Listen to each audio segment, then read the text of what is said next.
Hello બાળકો, આજે ફરી વખત તમારી સાથે સોનાવણે પરેશ અને આજે આપણે ધોરણ 10નું unit 5 playing with the fire એટલે કે ફાયર એટલે આગ અને પ્લેઇંગ એટલે રમત. હવે આગ સાથેની રમત આ ચેપ્ટર વિશે આજે આપણે જાણવાના છીએ. હવે આગ એટલે તમે ચેપ્ટરમાં જાણો તો પછી તમને જો ટૂંકમાં કહું તો એટલું જ છે કે આમાં ફટાકડા વિશેની માહિતી આપવામાં આવેલી છે કે ફટાકડા એ કઈ રીતે ઉત્પન્ન થાય છે, તેની અંદર શું હોય છે અને જનરેશન અનુસાર તેમાં કેવા કેવા બદલાવ આવ્યા, એમાં કેવી કેવી ટેકનોલોજી આવી. તો આગ સાથેની રમત તો એટલું જ છે આ પાઠમાં. જો એના વિશે ડીપમાં આજે આપણે જાણીશું. તો ચાલો આગળ વધીએ. પ્લેઇંગ વિથ ધ ફાયર એટલે કે આગ સાથેની રમત. One of our favourite festival કે આપણા જે મનગમતા એવા તહેવારોમાંનો જો એક તહેવાર હોય ઇન ઇન્ડિયા એટલે ભારતમાં આપણા મનગમતા તહેવારોમાંનો જો એક એવો તહેવાર હોય તો એ છે Deepavali or Diwali as it is known in the north. અને નોર્થમાં, હવે નોર્થ એટલે ઉત્તર, સાઉથ એટલે દક્ષિણ. અને જો દક્ષિણની વાત કરીએ, નોર્થની વાત કરીએ તો ભાઈ તે નોર્થમાં તે દિવાળી તરીકે પણ એને ઓળખવામાં આવે છે. There is nothing to match the excitement when crackers go off in the night sky with a loud bang and brilliant shower of colors.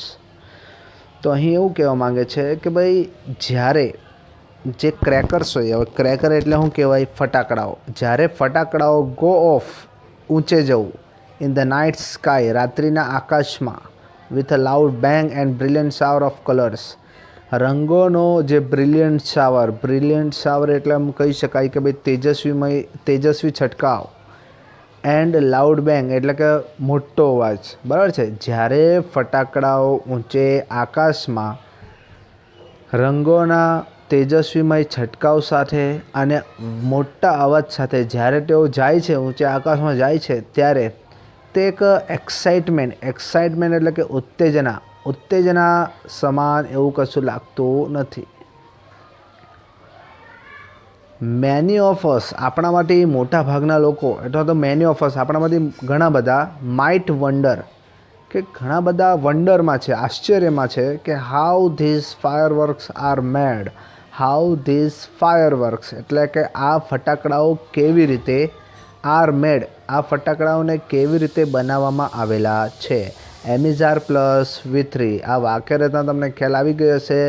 સાદા વર્તમાન કાળનું પેસિવ વોઇસ, કારણ કે આગળ એ ઓબ્જેક્ટ છે, કોઈ સબ્જેક્ટ નથી, ઓબ્જેક્ટ છે, એટલા માટે વાક્ય પેસિવ વોઇસમાં જ બનશે. તો ભાઈ આ ફટાકડાને કેવી રીતે બનાવવામાં આવ્યા છે એ બાબતે આપણામાંથી ઘણા બધા શું છે, વંડરમાં છે. વંડર એટલે આશ્ચર્યમાં હોવું. હવે આ એક પાછું વંડર આવે, WANDER, આનો મતલબ રખડવું અથવા રજડવું. તો આવા શબ્દ યાદ રાખો, તમને ઘણા બધા યુઝફુલ છે, નિયરેસ્ટ મિનિંગમાં પૂછાય, આવડવા જોઈએ. એન્ડ વોટ ગોઝ ઇન્ટુ ધેમ, અને તેમની અંદર શું ઠાલવવામાં આવે છે. વોટ ગોઝ ઇન્ટુ ધેમ, તેમની અંદર શું નાખવામાં આવે છે. The physics and chemistry of fireworks, ફટાકડાનું જે ફિઝિક્સ છે, એનું જે બંધારણ છે, અને જે કેમિસ્ટ્રી છે, એનામાં જે રસાયણ આવતું હોય તે ઇઝ એઝ ઇન્ટરેસ્ટિંગ એઝ, તે ના જેટલું રસપ્રદ છે. કોના જેટલું? The sound and the light, પ્રકાશ અને અવાજ જેટલું જ રસપ્રદ છે. ધે એમિટ, કે જે તેઓ એમિટ કરે છે. એમિટ એટલે બહાર કાઢવું, આપણે એમ કહી શકાય કે ભાઈ ફરીથી કે અહીંયા જે ફટાકડાનું જે રસાયણ છે અને એનું જે બંધારણ છે એ તેઓ એટલે કે ફટાકડાઓ જે ઉત્પન્ન કરે છે, બહાર કાઢે છે. શું બહાર કાઢે છે? લાઇટ અને સાઉન્ડ, પ્રકાશ અને જે અવાજ ઉત્પન્ન કરે છે એ એના જેટલું જ છે રસપ્રદ છે. આગળ વધીએ. ધ સાયન્સ ઓફ ફાયરવર્ક્સ, ફટાકડાનું જે વિજ્ઞાન છે ઇઝ ટેકનિકલી એટલે તકનીકી રીતે કોલ્ડ કહેવામાં આવે છે. કે ફટાકડાના વિજ્ઞાનને તકનીકી રીતે શું કહેવામાં આવે છે? પાયરોટેકનિક્સ. હવે પાયરોટેકનિક્સ એટલે કે એનો અર્થ સમજાવવામાં આવેલો છે, પરંતુ પાયરોટેકનિક્સ એટલે એમ કહી શકાય આગ સાથે રમવાની જે કળા, એટલે કે આતિશબાજી, બરાબર છે. હવે આનો શબ્દ સમજીએ કે આ ક્યાંથી લેવામાં આવેલો છે. તો ખરા ખોટામાં પૂછે તો તમને આવડવું જોઈએ. ફ્રોમ ધ ગ્રીક વર્ડ, એટલે કે ગ્રીક શબ્દમાંથી પાયર મિનિંગ ફાયર, એટલે કે પાયરનો અર્થ એવો થાય છે કે ફાયર એટલે કે આગ, એટલે કે પાયરનો અર્થ આગ એવો થાય છે. શેમાંથી લેવામાં આવ્યું? ફ્રોમ ગ્રીક વર્ડ, બરાબર છે. And techniques meaning and art, અને જે ટેકનિક છે, તકનિક છે, એનો અર્થ થાય છે કે આર્ટ. આર્ટ એટલે શું કહેવાય? કળા, એટલે કે આગ સાથેની કળા, એટલે કે આતિશબાજી. Pyrotechnics includes not only fireworks. Pyrotechnic includes, ચલો ઇન્ક્લુડ એટલે આપણે કહી શકીએ કે સમાવેશ કરવો, નામાં સમાવવું, બરાબર. તો પાયરોટેકનિક્સમાં સમાવેશ થાય છે.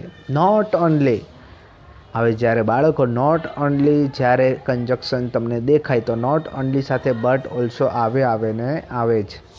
તો અહીં એમ કહેવાય છે કે ભાઈ આતિશબાજીમાં સમાવેશ થાય છે. માત્ર આટલો જ નહીં, આટલો પણ, એમ આનો મતલબ એમ માત્ર આટલું જ નહીં પરંતુ આનો પણ સમાવેશ થાય છે. તો જોઈએ વાક્યમાં શું લખેલું છે કે ભાઈ પાયરોટેકનિક્સમાં માત્ર ફટાકડાઓનો સમાવેશ નહીં થતો, પરંતુ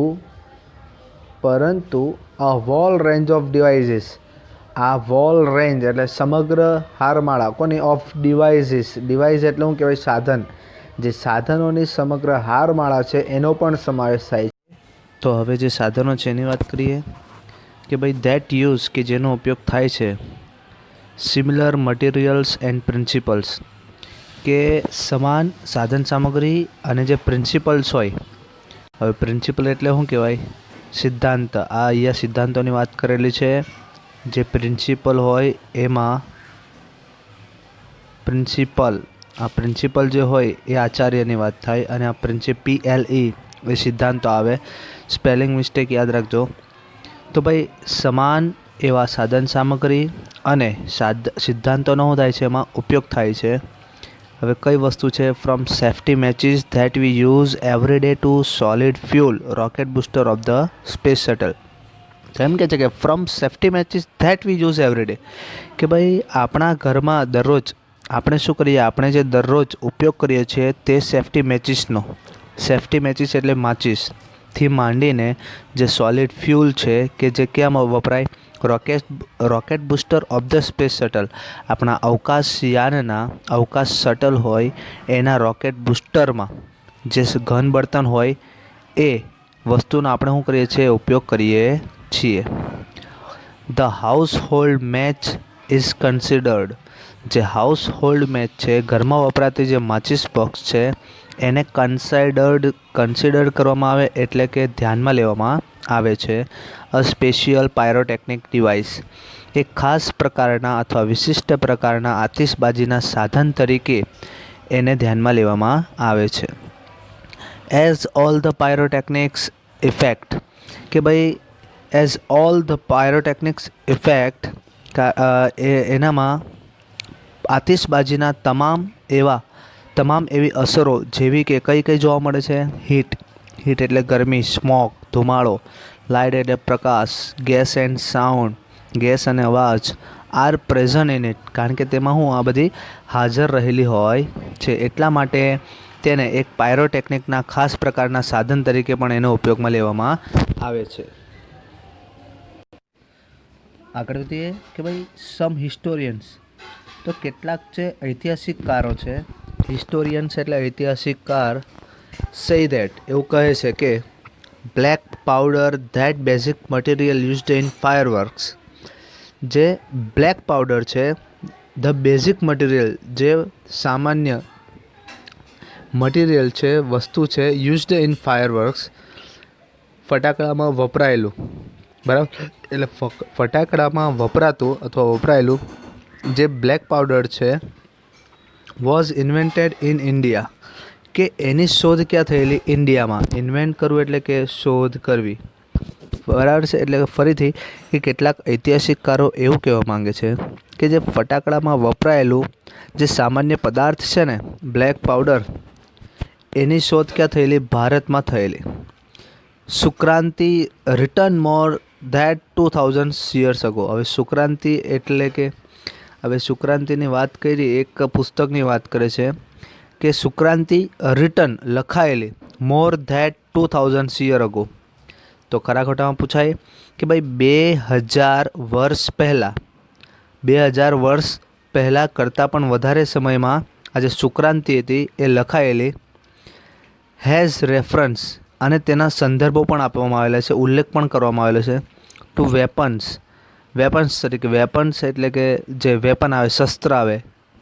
સિમિલર ટુ ગન્સ, એને ગન એટલે બંદૂક, બંદૂકની સમાન એ શસ્ત્ર તરીકે તેનો ઉલ્લેખ કરવામાં આવેલો છે. એન્ડ પ્રોજેક્ટાઇલ વેપન્સ, પ્રોજેક્ટાઇલ વેપન્સ એટલે તોપ ગોળા જેવા શસ્ત્ર આવે એને પ્રોજેક્ટાઇલ વેપન્સ કહેવાય.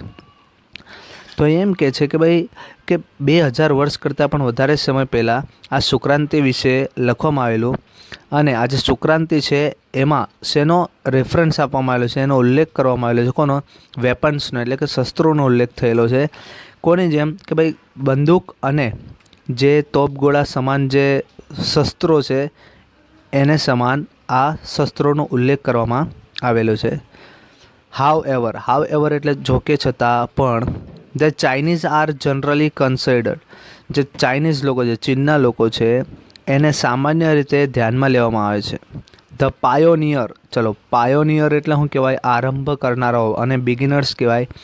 નિયરેસ્ટ મિનિંગમાં તમને પૂછી શકે, બરાબર છે, બિગિનર્સ.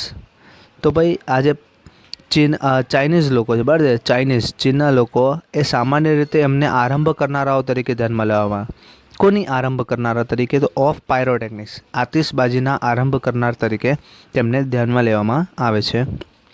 કે they are said to have developed black powder more than 1000 years ago. તો શું કહે છે કે તેઓએ, they are said to have developed, કે તેઓને વિકાસ કરેલું છે એવું કહેવામાં આવે છે. પણ તેઓએ શેનો વિકાસ કર્યો? તો ભાઈ બ્લેક પાવડરનો. એ પણ ક્યારે? મોર ધેન 1000 years ago, 1000 વર્ષ કરતાં પણ વધારે સમય પહેલાં જ તેમણે આ બ્લેક પાવડરનો વિકાસ કરેલો છે એવું કહેવામાં આવે છે. ત્યાર પછી જો આગળ વાત કરીએ તો ભાઈ it took at least 200 years for the knowledge, કે જ્ઞાન માટે, જ્ઞાનને શું કરવા? સ્પ્રેડ માટે, બરાબર છે. ટુ ધ વેસ્ટ, વેસ્ટ એટલે પશ્ચિમ, કે પશ્ચિમ દિશામાં, એટલે કે પશ્ચિમ દિશામાં તેમને આ જ્ઞાનના ફેલાવા માટે લગભગ ઓછામાં ઓછો, એટલીસ્ટ એટલે કે ઓછામાં ઓછા 200 વર્ષ લીધા. ઇટ વોઝ ઓનલી ઇન 1242, માત્ર 1242માં જ ધેટ એન ઇંગ્લિશ મોન્ક, કે જે અંગ્રેજ સાધુ હતા. ચલો મોન્ક, મોન્ક એટલે કહેવાય સાધુ જ કહેવાય. હવે કદાચ તમને જેન્ડરમાં પૂછે, બસ જેન્ડરમાં મોન્ક શબ્દ આવે તો તમારે મોન્કની જગ્યાએ લખવું પડે નન, બરાબર છે, નન. બધાએ નનના બધા પિક્ચર જોયા છે, હોલિવૂડ મૂવી છે, બહુ ડેન્જરસ મૂવી છે, જોવાની બધાએ મજા આવે, હોરર છે. તો ભાઈ મોન્કમાં તમારે જેન્ડર ચેન્જ કરવું હોય તો તમારે નન લખવું પડશે અને નનની જગ્યાએ મોન્ક લખવું પડશે. યાદ રાખજો કે ભાઈ એવું કહે છે કે ઇટ વોઝ ઓનલી ઇન 1242, કે 1242માં કે જે અંગ્રેજ સાધુ હતા રોજર બેકોન, એમનું નામ છે રોજર બેકોન, એમને શું કરેલું? 1242માં રિવીલ કરેલું. રિવીલ એટલે શું કરવું? કે પ્રગટ કરવું, બહાર પાડવું, વ્યક્ત કરવું, બરાબર છે, અથવા શોધવું એમ. ધ ફોર્મ્યુલા, આ જે ફોર્મ્યુલા હતો એને વ્યક્ત કરેલો અથવા જાહેર કરેલો. For the black powder, black powder માટેનો જે ફોર્મ્યુલા હતો એ રોજર બેકોને 1242માં એમણે શું કરેલો? જાહેર કરેલો. તો આ તમને ખરા ખોટામાં મોસ્ટ આઈએમપી, બરાબર છે. હી કન્સિડર્ડ ઇટ, તેણે તેને ધ્યાનમાં લીધું. તેને એટલે કોને? આ પાયરોટેકનિકને અને બ્લેક પાવડરનું નામ લીધું છે કે આ જે બ્લેક પાવડર છે એને ધ્યાનમાં લીધું. કેવી રીતે? સચ અ ડેન્જરસ સબસ્ટન્સ, સબસ્ટન્સ એટલે પદાર્થ, એક ખતરનાક એવા પદાર્થ તરીકે એમને ધ્યાનમાં લીધું. ધેટ, કે જે હી વ્રોટ ઓફ ઇટ, કે જેણે તેના વિશે, એટલે કે તેમણે તેના વિશે લખેલું. રાઇટનું ભૂતકાળ રોટ. ઇન અ કોડ લેંગ્વેજ, તેમને કંઈક કોડ લેંગ્વેજમાં, સાંકેતિક ભાષામાં તેના વિશે લખેલું. જો હજી પણ તમે ચેનલને સબસ્ક્રાઈબ ના કરી હોય તો બાળકો કરી નાખજો, કારણ કે આગળના જે વિડીયો આવશે એનું પહેલી જ નોટિફિકેશન તમને જ મળી જશે. ઓકે, લાઈક કરો અને શેર કરો. Thank you.